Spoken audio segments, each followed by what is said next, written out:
pew, pew, pew, pew. And the Millennium Falcon was like, "Wah." The Death Star's tracking beam grabbed it and pulled it into the docking bay.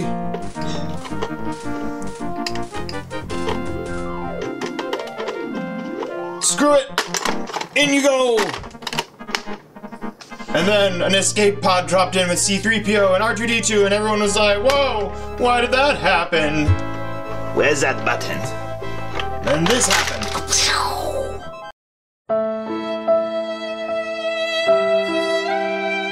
Then the Millennium Falcon decided to fly out. Woo! Backwards. Landed. This is by far the most noisy ambient thing that I've ever had. You like move it around and it makes a bunch of noise. It's like a Lego set. Not gonna lie, this toy was pretty cool when I was a kid. I found it when I was digging through a bunch of the old Star Wars toys that I have buried away in a Tupperware container in my closet. You know what else I was digging through? My Steam library. I'm sure everyone knows the story. You've got tons and tons of games on your backlog. And I was just like, you know what? I feel like playing something that I probably should have. I picked up a bunch of games on the Star Wars Humble Bundles years back at this point, and I never got around to playing them, and I decided to play Dark Forces 1. Dark Forces is a very popular game among many in the Star Wars community, and I had never played it before, and so I thought, what better time to try to play it than right off the verge of playing some really crappy games in my backlog.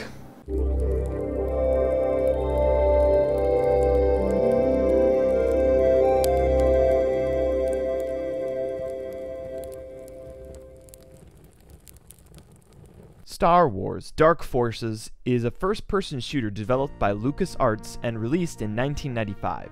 Dark Forces is clearly inspired by id Software's 1993 smash hit Doom. The story of Dark Forces is given from the perspective of the rebel/mercenary Kyle Katarn. Oh, by the way, I shouldn't need to say this, but in case people get confused, Dark Forces is no longer canon. It's now classified under Star Wars Legends, along with poor old Kyle himself. And in Disney's defense, it's for good reason too. The first mission is literally Rogue One, but in only about 5 or 10 minutes. Translation. Atratzu is saying that the first mission in Dark Forces is of Kyle Katarn stealing the Death Star's plans and returning it to the rebels. The rest of the game is Kyle Katarn discovering an Imperial operation known as the Dark Trooper Project. Together with the help of Jan Ors and Rebel Intel, he attempts to sabotage the whole operation pretty much single-handedly. His character gets even more developed in Dark Forces 2, but that's a story for another review. Besides, at this time, I haven't even played it yet. I also thought it was pretty funny at the end of the game, and the Mar Mothma walks up to you and she's like, "Here, take this pizza box."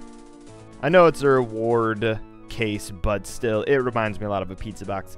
And I would like to think that Kyle Katarn went through all of this work, you know, just to get a pizza. Hey, I've done some pretty crazy things with pizzas back in my day, so, you know, it might seem a bit far-fetched, but not to me, it's not. It's justified. Before we move on to gameplay, this is actually the first game of its type that I've actually played. I've never played Wolfenstein 3D, I've never played Doom. There was one game that was very similar that I played, and that was Chex Quest. Best box of cereal we ever bought. Now we only buy bags of cereal. The basic controls are very straightforward. You have good old WASD to move, left click to shoot, no reloading, and if you hit your R key, you will shoot again. Much to my dismay every time my first-person shooter instincts kicked in after a volley of shots. There are, however, more controls which I had to look up on the manual after jumping into the game. Do remember that this is the era of read the manual that comes with the game. This is a theme for many games in the 1990s and 2000s. Many of my favorite games had complex strategies and information I only still remember because I studied the manuals like I was going to college for a degree in civilization call to power, or I was going to be tested on my recounting of all the planes in Microsoft Flight Simulator. So, to save you some trouble, do remember your F1 through F7 keys are mapped to accessories and your inventory. I specifically needed to know that F1 is my inventory so I could see the codes on the keys I picked up. I spent an embarrassing amount of time being stuck on level 4 because I didn't know this. If you're curious how I made it all the way to level 4 without a flashlight, I would light up the room for a split second by firing my blaster into the darkness. That said, F5 is your flashlight or lamp, and F2 is your night vision goggles. Later on, you'll pick up cleats for F3, and the gas mask is F4. You get the idea.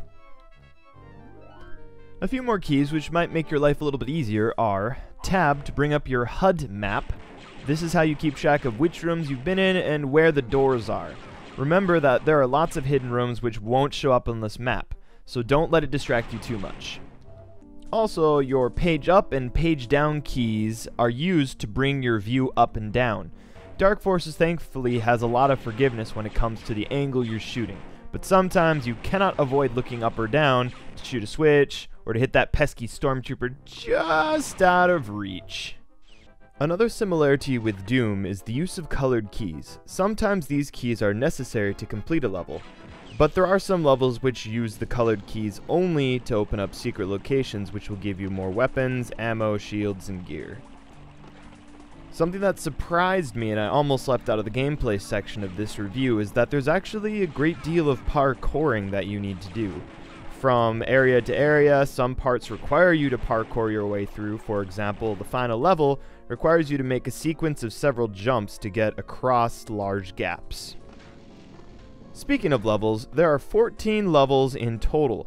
Some levels are very fast. The first level probably could take less than 5 minutes, even for somebody who is not familiar with the game. However, some levels, like the final level, take extended amounts of time, and depending on how fast you figure out the puzzles, I've spent a little bit more time getting stuck on some areas than I would like to admit. Regarding the weapons though, there are 10 weapons, one for each number key. You don't unlock them all until the final levels, but initially, you start out with a blaster, and then you eventually pick up a thermal detonator, and then you pick up some ion type of rifle. Then you fire off green plasma balls. Then you get this crazy Bosk laser beam of death weapon, and then you get a dark trooper weapon, which is by far the best in it. It's also worth noting that some weapons have an alternative fire mode which can be triggered using the R key. So what I said earlier isn't exactly true. For the basic blaster and the blaster rifle, it is true, but for weapons like the Dark Trooper, your R key will actually fire off a rocket.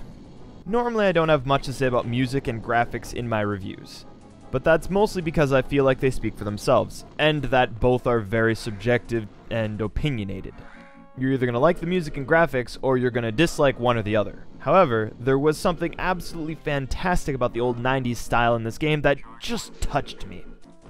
And that's coming from somebody who doesn't actually have a nostalgic love for this game. The music strongly reminds me of many old Medis music. I don't know if that's how you pronounce it. Medi, M-I-D-I music. Songs that you'd hear off of Commander Keen, Speedy Egbert, and the old World of Warcraft Orcs and Humans game. It's also very worthwhile to point out that each level looks visually different. This is something many people take for granted in video games, but to me, it's a must. Once I hit the snow level, I thought, alright, I've pretty much seen and covered everything that I've wanted to see and then some, which is exceeding anything that I expected in an old first-person shooter, let me tell you. Regarding the graphics, even though DOSBox forces my computer resolution to be pathetically small to see the game, and Dark Forces probably would look and run better on an older computer from that time, I couldn't help but just sit back and enjoy playing this game, listening to the music, and pew-pew-pewing without reloading. Along the DOSBox line, though, I should point out that I simply played the game as is through the Steam launcher, and it worked just fine on my Windows 10 computer. However, Dark Forces uses DOSBox, and there are some settings and adjustments you can do to better optimize your experience. There are also guides on Steam and in general on the internet that you can use to help make it a little bit easier to see in the game. I just played it out as was though. In conclusion, yeah, this game was pretty fun.